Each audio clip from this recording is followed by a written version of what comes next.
Uh, Welcome to the first episode of Double Crossed Radio for 2015.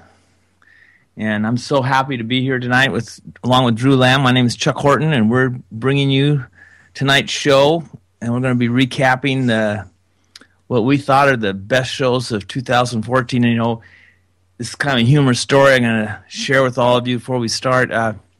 We kind of made our list independently, and then we were going over the lists about an hour and a half ago, and almost to a show, we had the same shows on our list. So it was just amazing.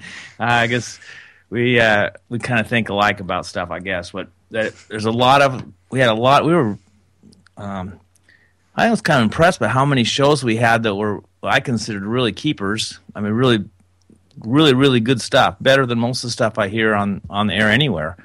And I'm not saying that's because it was Drew and I. We had great guests that agreed to come on, and they were very interesting people. And I enjoyed those shows a lot. I enjoyed learning things from these people. It was just really great. Drew, welcome to 2015, not 19. Now, God, I'm in the 20th century still. Back to the Future. Back to the Future now, yes. Yeah, it's great to be back on with you. And we'll be getting into year 3 pretty soon. With the show. So, I was looking back on guests that we had, between Double Cross Radio and people that I've had on Off Grid Journey too, and and it was a real pleasure getting to meet and have conversations with just really incredible people. People that I admire. And I have the same impression. These are people that aren't household names at all, but they're really smart, innovative people. Yeah, and I like to have discussions with people that I could learn something from or be inspired by. And some of these folks that we've had on, I've just, I feel honored, to have been able to spend time with them. I think, in particular, the interview that we had with Cliven Bundy just blew me away, especially the time that we spent with him after the show. Yeah. We talked to him for another 20 or 30 minutes after the show. I know. The guy, he is, he probably doesn't agree with everything we think about stuff, but he's one of those guys that lives the life that he believes in, and you got to respect that. And I certainly think we probably are more closely aligned with him than most people. Yeah, absolutely. I don't know. We push this. I don't know if it's an agenda, but we definitely push a movement, this anti-state, pro-anarcho-capitalism. But at the same time, we also push a message of trying to restore the republic. And to follow the Constitution, and that might be a contradiction. Sounds like it's a contradiction. Is that statist of us to say that? Is the fact that that we support the Oath Keepers is that statist of us? Well, I don't really think so, because the thing is that I live an ANCAP lifestyle. I am an agorist. I exist in the counter economy as much as possible. But that hasn't gotten rid of the state. The state is still there in my life, sending me mail, sending me junk, wanting things from me, interfering with me, telling me what to do. It's still there, and I want to bind it down. And I'm surrounded by statists, people who still believe in this system, and it's it's the first step to getting rid of this system is to tie it down as much as possible. And if you could at least to get some of the statists on board with that, then you're getting somewhere. You're taking a step toward making sure that the government doesn't trample your rights. And then you start moving in the direction of taking control back, and you're moving you're moving in the direction of making the government smaller, giving it less power, giving it less authority, defunding it, and that's the path that we have to take, and we have to do this in steps. and so you have to pick and choose your battles. But I prefer to align myself with people that see government as being a problem, and they see, the Constitution as a way to try to deal with that problem. But I don't think that it's the final solution to dealing with the problem of the state. Yeah, it's not the last step. No, it isn't. It's not the last step in dealing with the state. We'll have to get to that point before we can go forward. Right. But in the meantime, we need to align ourselves with these people. The enemy of my enemy is my friend. And it is just, it's one step toward opening up these people's minds as well. Ultimately, people need to realize that the state isn't the solution. The state doesn't do things better. The state only knows violence. This current system that we are under is a system of plunder. This is how Lysander Spooner put it in the 1850s in his book No Treason, is that we have this secret ballot system where people are voting to put somebody into office who they think is not going to plunder them or allow the government to plunder them, but will instead plunder somebody else that they'd like to see plundered. Like you might have one faction that makes steel and another faction that makes automobiles, and one would like to see no tariffs, and another one would like to see tariffs. One would like to keep their production costs low, and the other would like to eliminate foreign competition. So that's how the government is used. It's a weapon of mass plunder, and that's what we're dealing with. It's people have this illusion of choice, but it's taken over by the corporations who are just trying to avoid plunder and seek to plunder others for their own benefit. Yeah, we covered this subject in the first year when we talked about that book about Alexander Hamilton. It was written by Thomas DiLorenzo. I think it's called Hamilton's Revenge or Hamilton. Someone can post it in the notes for the show. But that's exactly the whole point, is that Hamilton really was a statist. He believed he wanted George Washington to be king. He thought that you should have this one person who was the absolute authority, and that was kind of his normalcy bias, I guess. He was very much an advocate for a central bank. The first bank in the United States was a dismal failure, as is the Federal Reserve. But he still kept promoting it, and even after his death, from his grave, he had people that were he had mentored that continued on this philosophy, and it actually in the 19th century, that was the philosophy of the Republican Party. It was led by, it was started by the great compromiser. It was a congressman from Kentucky. He was also known as the Hemp King. I forget his name too. I wasn't prepared for this. Henry Clay. And anyway, that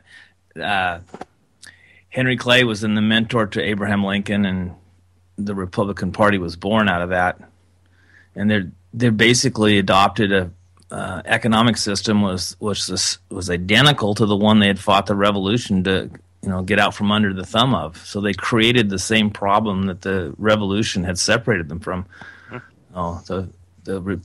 The Constitution was really lost in the 19th century.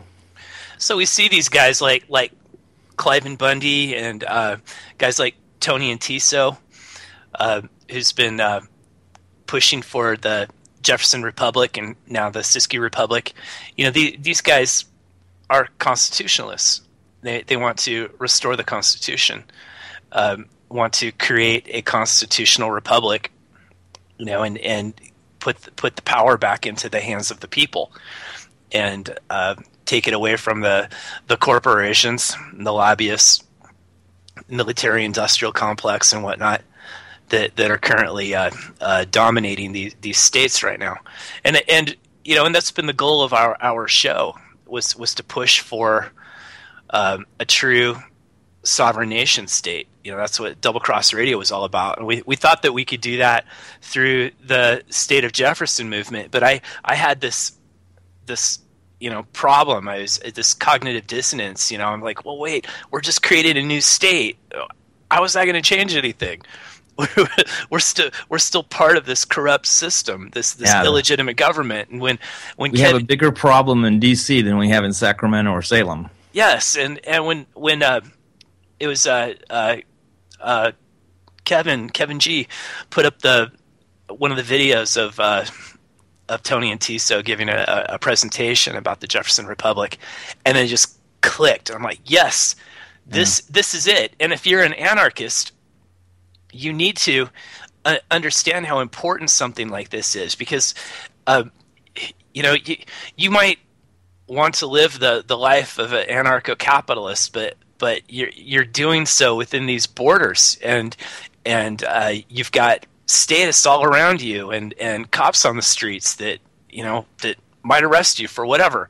And what we need to do is carve out a little place where we can be free, and so that's why we have to have some sort of nation, where we could live and be free, and basically, go, okay, this is how things are right here, and you can't, reach in and take money out of our bank accounts. You can't tell us what to do. These are the rules within our society and our economy, and so I see this, as a solution, and other solutions I think it's a great solution. Right, I do too, and we've been looking at other solutions, that other people have proposed, like Jeff Berwick's Galt's Gulch, Chile, and then we see some of these guys doing these seasteading projects, which I'm very fascinated with, and so there's several different models there, because it is difficult to try to basically straddle both worlds, where you're trying to be free, live your life as you want, and you're living within a country and surrounded by people who don't believe in that, but you got to know it's possible, because here you have, and we use this was part of one of our shows dealing with this year, the kind of the city-state of Hong Kong, which is part of communist China, is one of the freest places on the planet. So it's possible. If it's possible for Hong Kong to exist, it's possible for us to have something like that within the boundaries of the United States. Yeah, completely. It is, and as Tony and Tissot put it, it's about doing away with the illegitimate, United States corporation. Mm-hmm. Doing away with that. We've been under Federal Reserve rule for over 100 years. And this is another thing that I want to get to. I don't want to get off topic here with the review of our shows, but we are constantly presented with this argument from people who support the status system that want an example. Like show us how an anarcho-capitalist society has succeeded, and I don't get this, because why should I have to present that? Why should I have to show proof of something when you're supporting a system that has failed over and over and over and over again? It's a proven failure. Yeah, it's a proven failure. Why are you supporting this?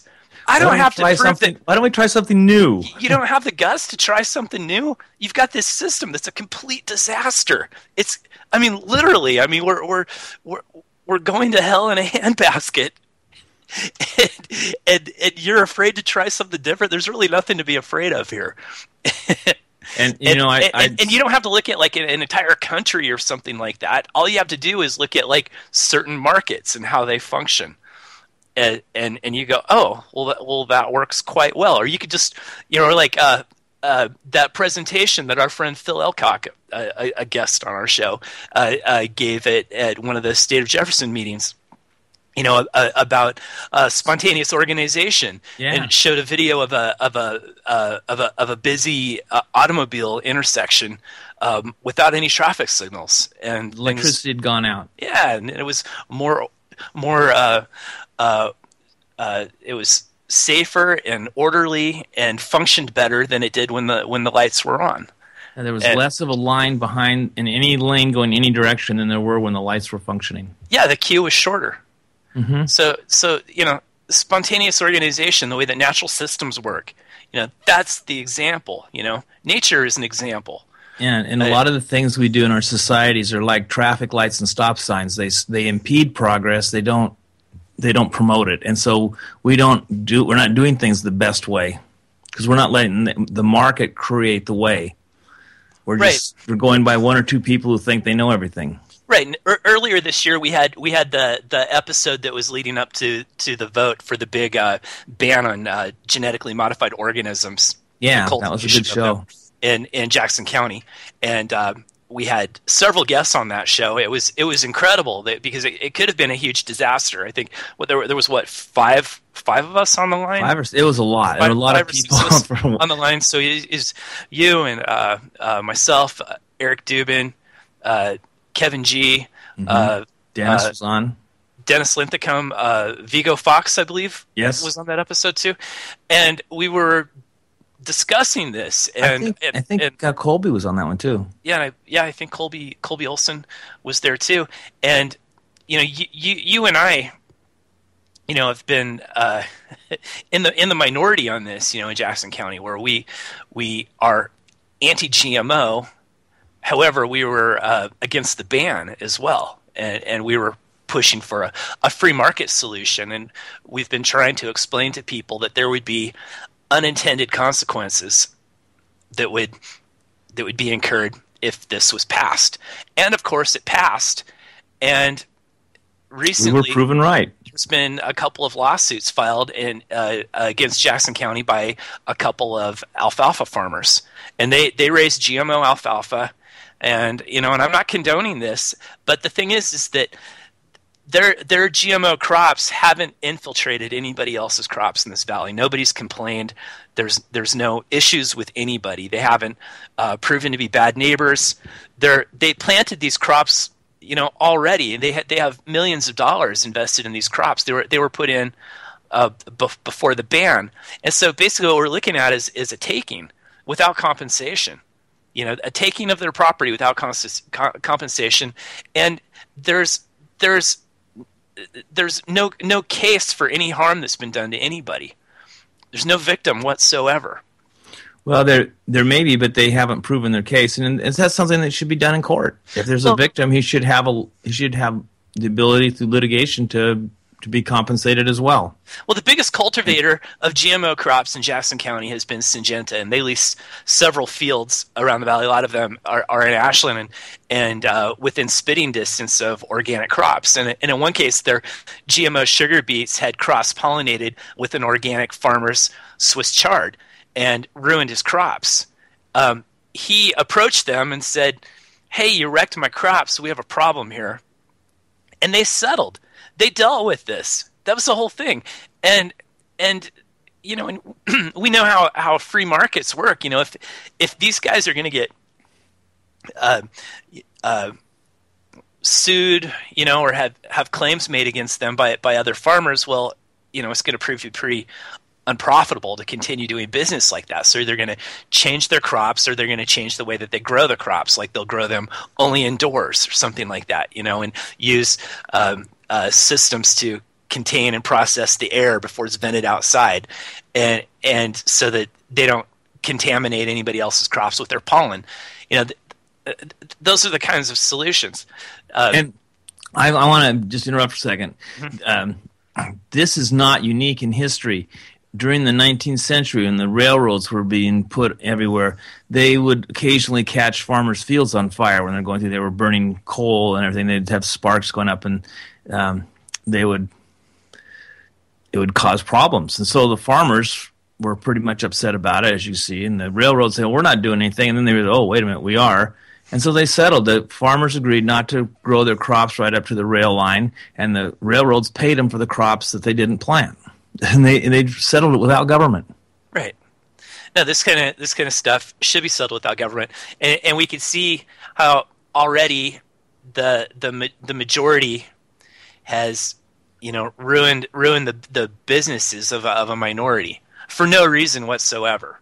And also the people that are going to be paying the biggest price are the taxpayers of Jackson County. Exactly. You and I didn't support this. We were completely against it. Our property taxes went up 17% last year for bunches of other stuff that we didn't support. They're going to go up again. And for services we don't even use. And they're going to go up again, and then there'll be a bill, tacked onto this, and we'll end up having to chip in and pay for that as well. It's completely unfair. And as a trustee of a trust that is a major real estate holder in this valley, it's going to cost us a lot of money. Yeah. There's a guy in the valley here who owns apartments, and he's the largest taxpayer in Jackson County, and I don't think he has anything to do with farming. He owns more property than even Harry and David, and he'll foot most of the bill, being the biggest taxpayer. Yeah, and he is far removed from this whole thing. It's absolutely unfair. I think our trust is in the top 5, but you guys own a lot of property, but all I can say is that Chuck and I told you so. Yep. We knew this was going to happen. We warned everybody. And, there's a few things that we predicted haven't happened yet, but they're still moving in that direction. But we haven't been wrong yet. Yeah. Well, I should say we did have one thing that didn't quite turn out. Well, I think Bitcoin isn't going in the direction that we'd predict at the moment. I think it is. I think that still the long-term trend is up. It just, I think speculators kept pushing the price up above what was reasonable, and the market brings it back down to reality. The base statistics are there's more and more people every year that are accepting Bitcoin, so it's being used more. And there's going to be more and more demand for it because it has have great utility as people start to get to use it. There's still only a small fraction of the world population even understands how it works. And there's a lot of, I guess I'll call them tools within the Bitcoin. Just think of this. There's only 21 million of them are ever going to be made. Yeah. Just to own one Bitcoin could be worth a fortune. Mm-hmm. Yeah, and it's only $300 and change or something. Yeah, that still looks to me like it's a great buy right now. I mean, I wouldn't take food off the table to buy it, but if you had an extra $300, that's probably about as good a use as any. Yeah, and it isn't just a form of currency. It's also like an operating system for various transactions. All kinds of things from real estate deals to stock offerings. It's those kinds of things can be implemented through the Bitcoin code. Yeah, and for us, if we want to, we have my wife's family still lives in Poland, and if we want to send money there, let's say we want to send $100 to there, it costs us $8 to do it. Mm-hmm. So that's 8% fee. Right. If you do it in Bitcoin, it costs you like a less than 1% fee. Yeah, or nothing even. I think there still is a slight fee because there's it's not much. It'd be a couple bucks.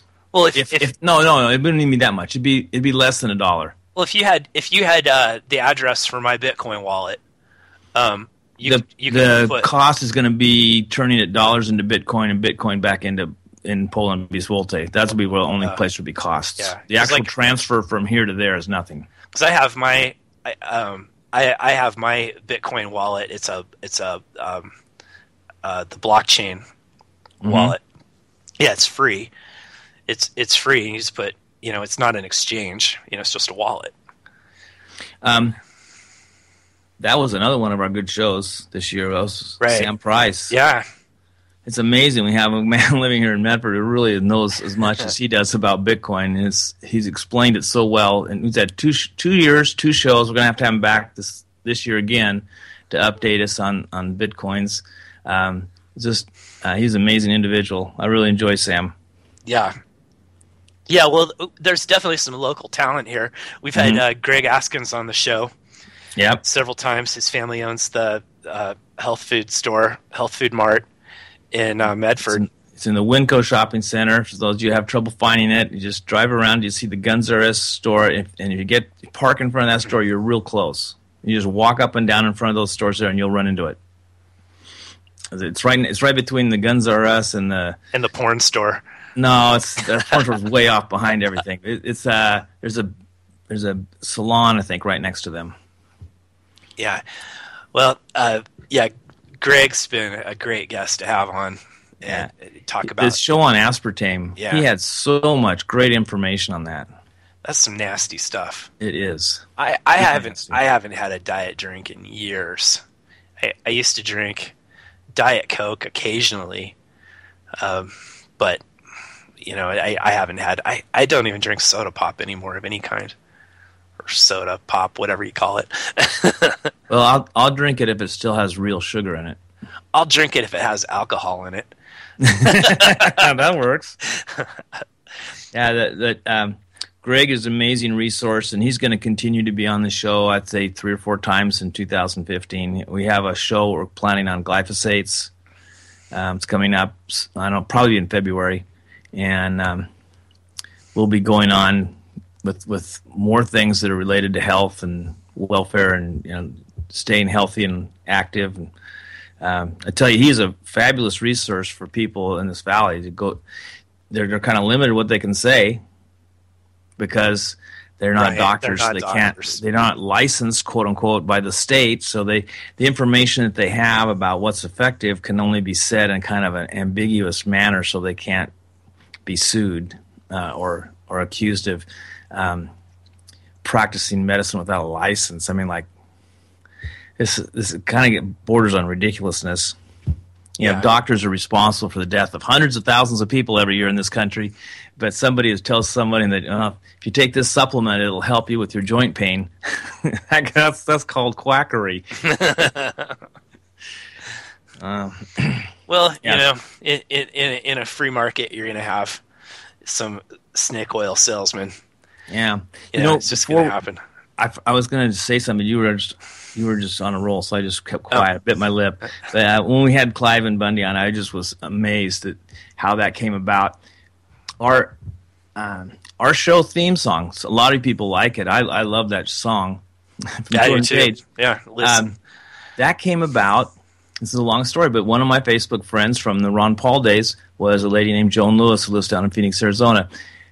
She happens to be the godmother of some of Jordan Page's children.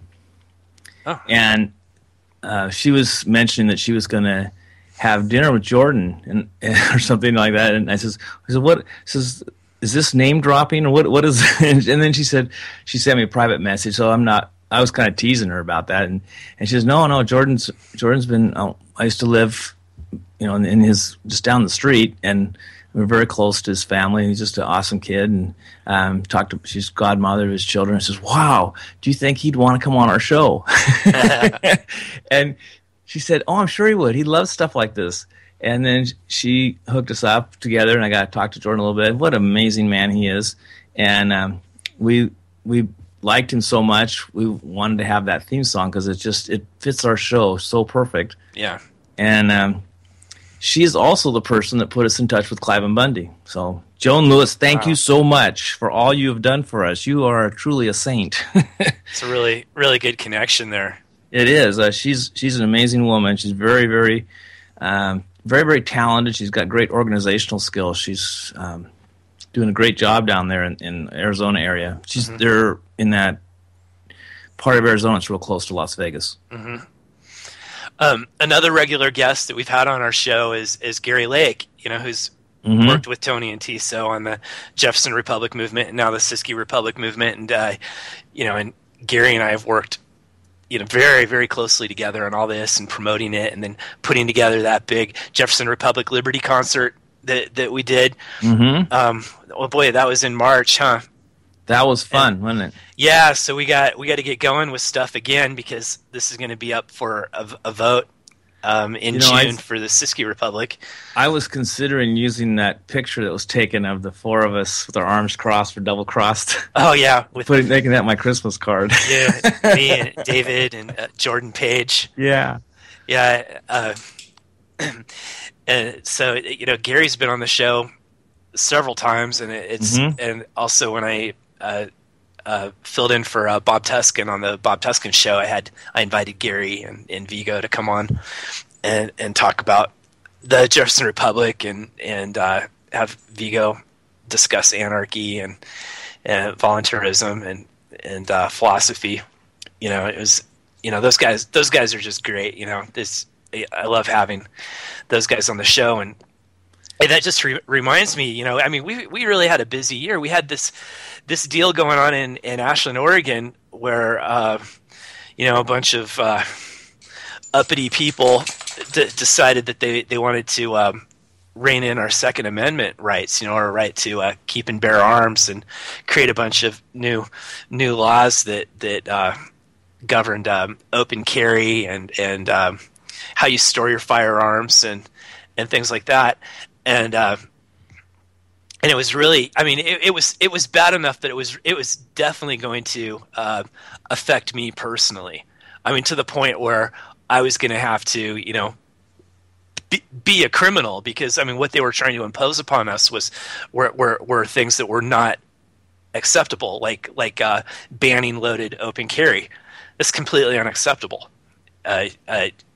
Nobody who carries a firearm is ever going to go along with something like that. It's absolutely ridiculous. And if they do, they're just a target for the criminals who always disobey laws. Right.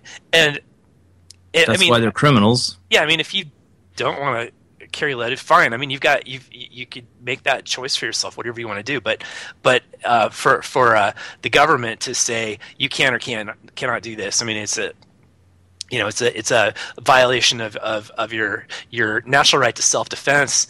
And we also have state and U.S. federal amendments to the Constitution that remind the government of these natural rights.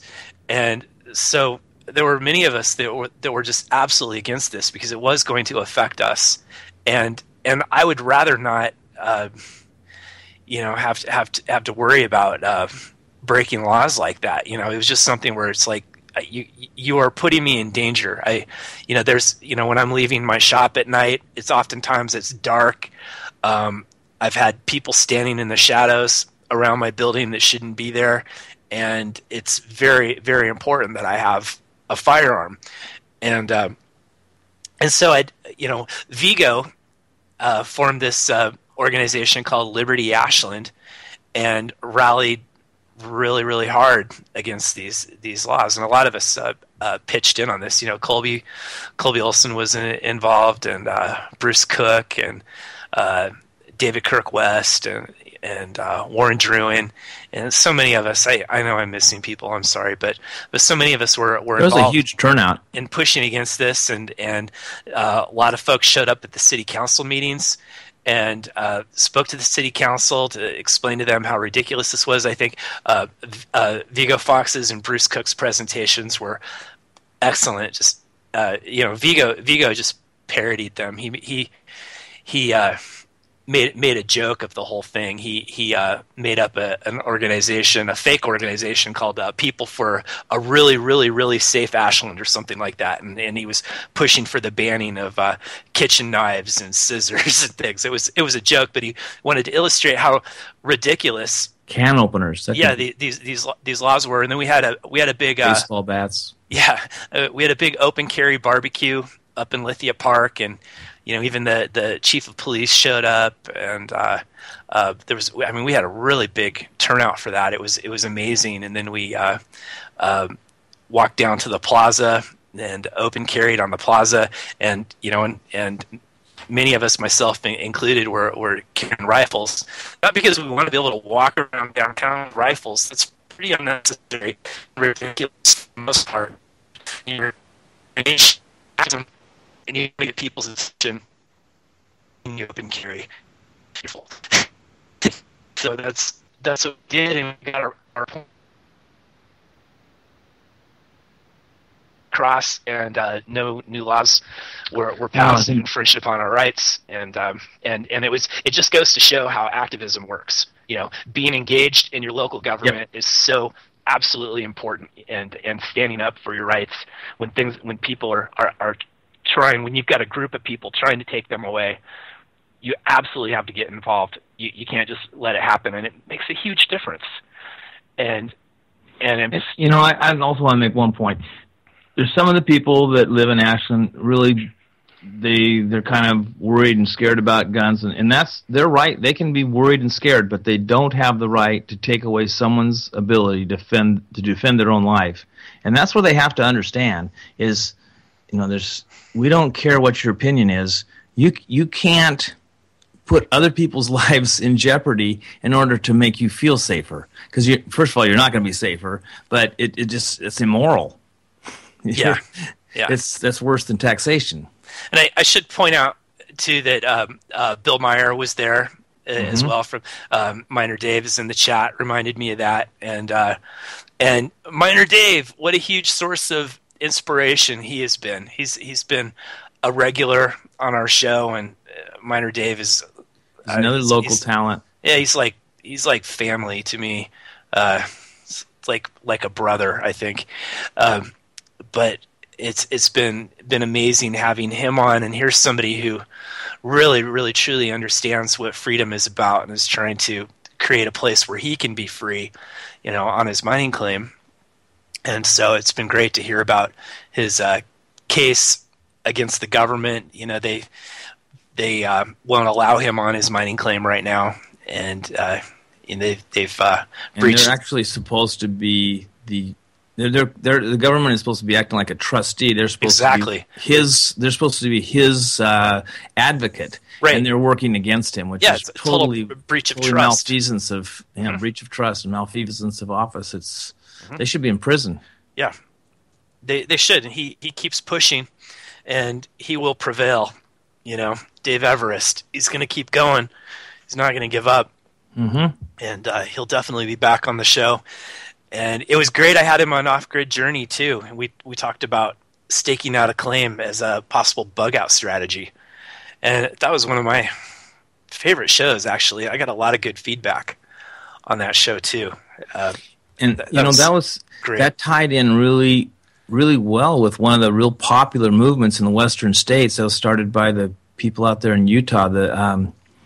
We had Ray and Loma on talking about this. What was going on in Apache County with Joan Lewis brought that up too. It's the U.S. Forest Service mismanaging their forests, and they had these devastating fires, and they said, "Forget it. We're taking our forests back, and we're going to manage our forests, not you." And I think they even charged them for some of the work they had to do in there. They charged the Forest Service. And they're going through and they're selective cutting, thinning out the forest. When they have fires, they're not so devastating, and they don't destroy the whole ecosystem. Yeah. And they put, I don't know, over 1,000 people back to work in the forestry industry. So that's just amazing what could be done if you just decentralize government, take power away from people, have their heads stuck up their ass, and put it in the power in the hands of the people that know what to do with it, and it should be to run their own lives, and they know how to make decisions that are in their best interest, long term even. They're not that short sighted. When if we cut all the trees down, what are we going to do next year? They understand that. Yeah, and Loma and Ray have been on the show a couple of times, 2 or 3 times. I think 3 4 times total. 4 times, yeah.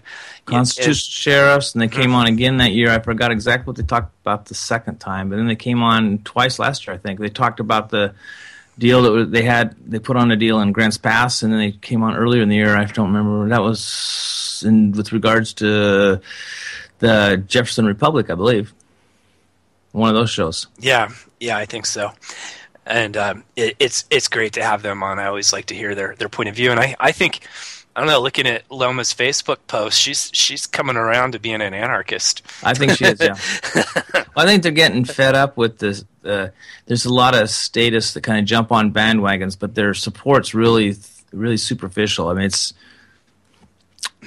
they don't understand the problems that they face at a deep philosophical level. So when their solution is always we need to pass a law or something like that. Yeah, Instead exactly. of we need to get rid of these laws so we can be free of them, and then we'll be able to solve the problems ourselves. Because you can't put one in terms of the environment in the Siskiyou Mountains, for instance. You can't use the same regulations that work in Yellowstone Park in Siskiyou Mountains. They're different regions. They're different climate zones. Everything about them is different. They have to be managed differently. Mm-hmm. Yeah. The government has a one policy. Yeah. Yeah. Well, and they pretty much neglect the forests, and then we get these devastating fires, and we have miserable summers, and it's bad for our health, and it wipes out tourism. One of the businesses that my wife and I own is completely dependent upon tourism. And when we have like an August and the valley's filled with smoke, it hurts sales severely. Very bad for business, having your forests on fire. And it just wastes those resources. It's not so good for your health either. Nope. It's pretty bad, actually. I've had a bit of a cough, since the last forest fire. It's not good. And then this year we had our first 2 remote broadcasts. We had one from when I went to Freedom Fest in Las Vegas, which any of you out there listening, if you get a chance to attend that, I think there's a big discount on your registration fees if you want to go this next year. I think that their anarcho-capitalist guest list is getting smaller, though, so it might not quite be as exciting as it was when I went, but it's still a good show. It's still an amazing place. But we did one from there, and I did one from a vacation that we took to Playa del Carmen, and that was pretty cool that we can have Double Cross Radio anywhere we are in the world now. Yeah. But when I was at the Freedom Fest, I ran into Klamath County Commissioner Dennis Linthicum, and he became a fairly regular guest on the show. He's an amazing resource. What a great mind he is. So Dennis ran for a representative in Congress 2nd District against Greg Walden. It was the same position that I ran as a write-in candidate for. He did a little bit better than you did, though, Drew. Yeah, he actually tried. Yeah, and he got 28% of the vote, which was amazing. Yeah, well, Dennis would have been great in the position. But Dennis could still pull it off in this next year, because there's a lot of people who are unhappy that the Republicans have done nothing since they were swept into office. I didn't really want the position. Yeah, it would have taken you away from the farming. So yeah, and I just I mean, it's like joining the mafia to fight crime or something like that, or going to work at McDonald's to push for healthier food. or my new career path. But I think my career path is going to fund liberty, though. That's using the system against itself. Yeah, I didn't want it to go to a statist. That's for sure. I was down there at the Freedom Fest. I ran into this booth for a University Francisco Mariquin in Guatemala, and we were able to get the president of that university on as a guest, and he was an amazing individual. It was a fabulous show. That was Dr. Gabriel Calzada. Yes, and wow, was that guy? That guy would be like my next best friend. I'd have to move Drew down a notch. That guy is he's done everything I've never run into somebody that had read almost every book I've read that I thought was just incredible. He knew all about the Spanish scholastics, which I think they're the foundation for all the economic truth that we have in the Austrian economics that we talk about on this show. They're the ones that discovered it first and wrote about it.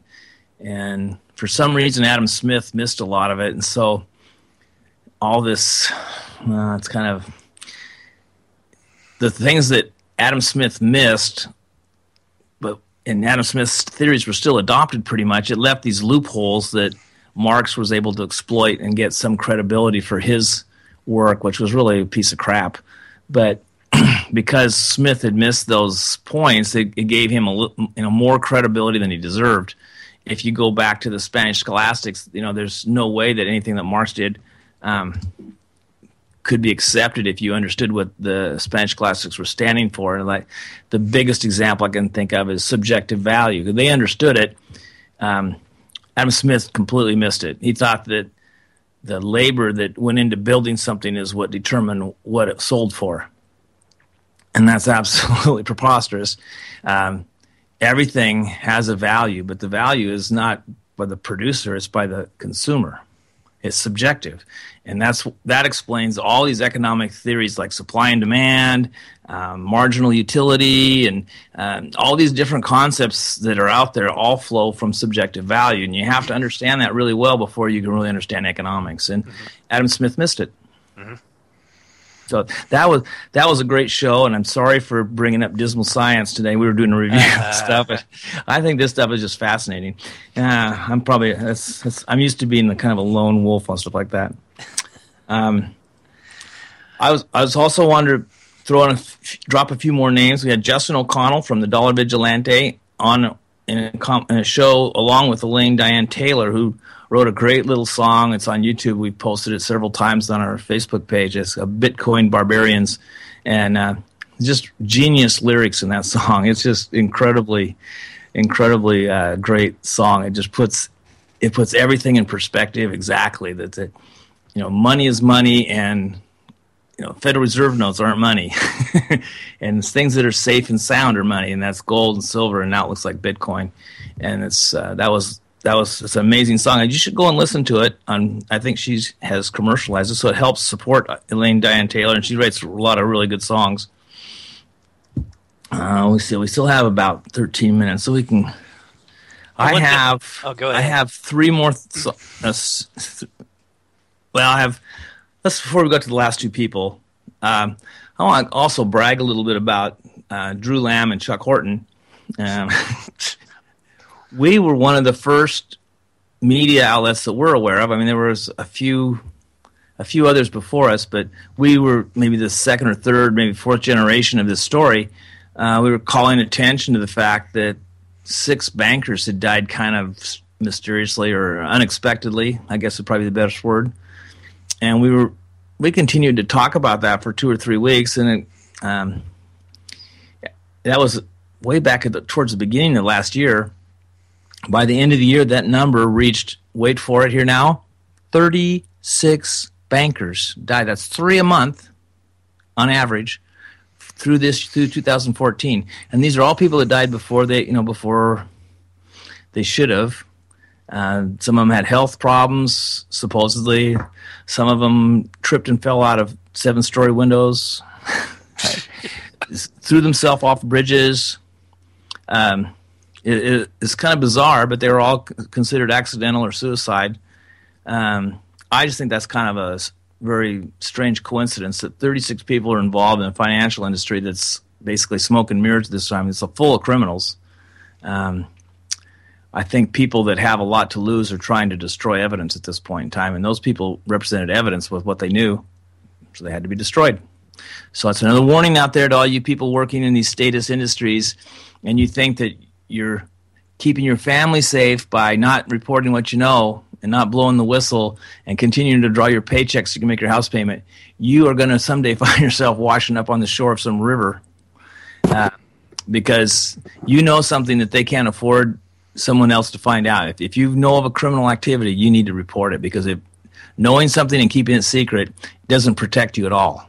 It actually makes it more assuredly that you're going to die accidentally, unexpectedly. So, Chuck, really quick, I've got some breaking news here. I can't reveal the source, but it just came into me. Siskiyou Sheriff's Department destroyed 14 years of records, destroyed all criminal and non-criminal reports for the time period of 1991 to 2004, according to a statement made by County Counsel Brian Morris in a recent court filing. The Siskiyou County Board of Supervisors approved the sheriff's application to destroy the records. Now, what the heck is that all about? That is very odd. This is so bizarre. Yeah. In the age of computers, when you can scan a document, and you could probably scan a 10 by 10 room full of documents and put it on a device that fit in the palm of your hand, why do you destroy anything? Because something needed to be hidden. Yeah, I guess. And what was that? Probably something that was incriminating the sheriff. Yeah. That's would be my guess. Yeah, inquiring minds want to know. Well, there you have it. That's you always kind of want to go to the person who's going to benefit most from that action. That's probably where you'll find the smoke. Right. Yeah. Well, sorry to interrupt you. That just that's great. So that's actually really great. Wow, and that's what happens. We're going to need to government. We're going to need to dig into this. Well, we have a few more minutes. I can just this thought pops into my head, and I don't know if any of this is true. This is my random thought. And so I have no evidence. I'm just saying things that occur to me. It's very much possible that when someone gets into a position of maybe a sheriff or whatever, that in order to control him and get him to do what they want him to do, the people that are really running the system, they compromise him by getting him involved in something that's kind of not quite so legal. And then they have control over him by telling him, so we want to do what we want you to do here, we're going to bring that up. So he may be getting them off his back by clearing that information out. Yeah. He regretted doing it, didn't want to be, and it's a scandal he doesn't want to have happen to him. He just wants to get rid of it. I've met Sheriff Lope. He's a decent guy. We disagree on a lot of stuff, but he's not I don't think he's a tyrant. He is a statist for sure. Well, but he thinks that the government still can lead to freedom. I think he's just mistaken in his philosophy. He wants to be free, but he doesn't. He's on the wrong road. I'll put it that way. Well, and some of these guys think that they're constitutional, and when it comes down to it, they really aren't. I was really surprised in an interview with Sheriff Gilbertson out of Josephine County, or I guess former Sheriff Gilbertson. He was really for having all that military gear, and talked about needing that sort of thing for continuity of government. I think he had any idea that my head just exploded when he said that. I was completely freaking out. And by the way, that was Riggins, not Lope, that did that. Oh, Riggins. Yeah. Okay. Yeah, lots of info here. Yeah, well, whoever did it, that could be a possible scenario. I don't know. So we've got a couple more minutes here. Well, before we reveal the number one show, I want to bring up two more names real quick that I thought were really surprised to me, and that's Christopher Cantwell and Tony Bones. And Tony Bones was actually on two different shows. Christopher Cantwell was on one. And the thing about these people that really impressed me is how much they were trying to dedicate living their lives to the principles that they believe in. And Drew is a lot like that too. And that's what I really admire about Drew, is that he has certain principles in his life, and he tries to live every day by those principles. And it's really hard to do. And so people that do that, they get a great deal of admiration from me. And I think both those individuals do. And I don't always agree with Christopher Cantwell and everything he does. I think sometimes he's a little abusive to people because that's his style. But I still think he's an amazing intellect, and he's trying to be the person that he talks about that he wants to be, and I appreciate that. And then Tony Bones, well, she has so much courage.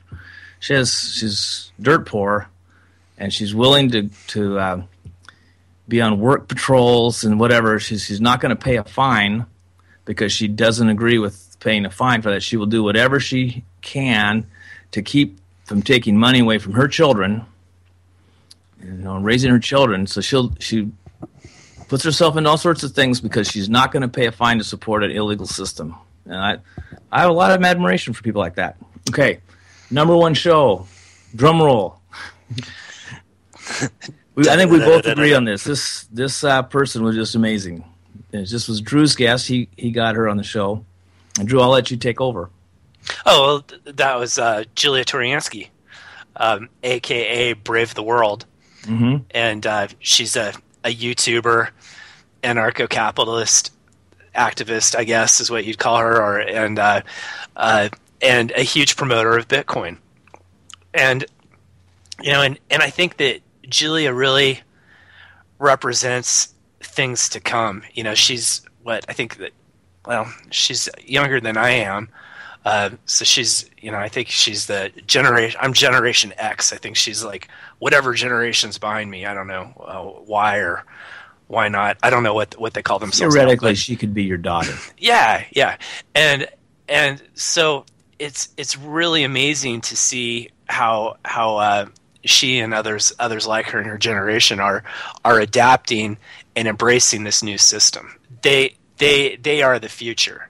And they basically the status system is irrelevant to them, and it's not a matter of having some kind of violent battle or major revolution or something like that. It's just a matter of just ignoring that system and moving forward with a better, more competitive system, and Bitcoin represents that, and these people are living their life in an absolutely different way. Their means of exchange is completely different. Their values are very different than what most people hold true.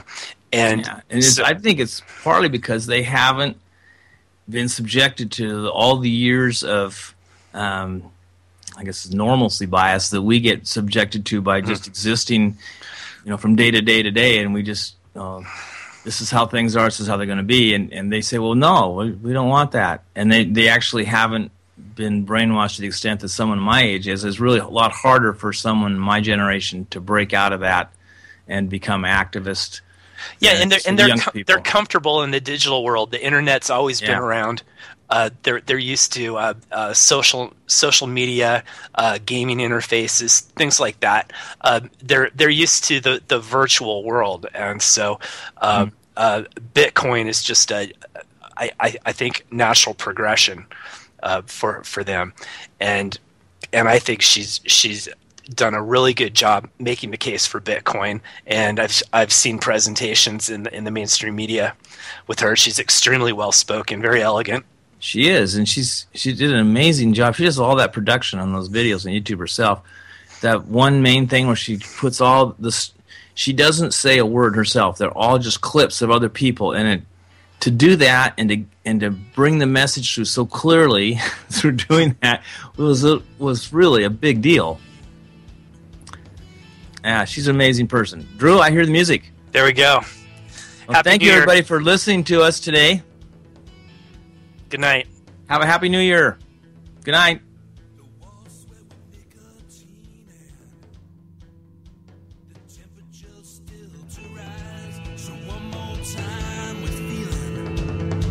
You're bound to break.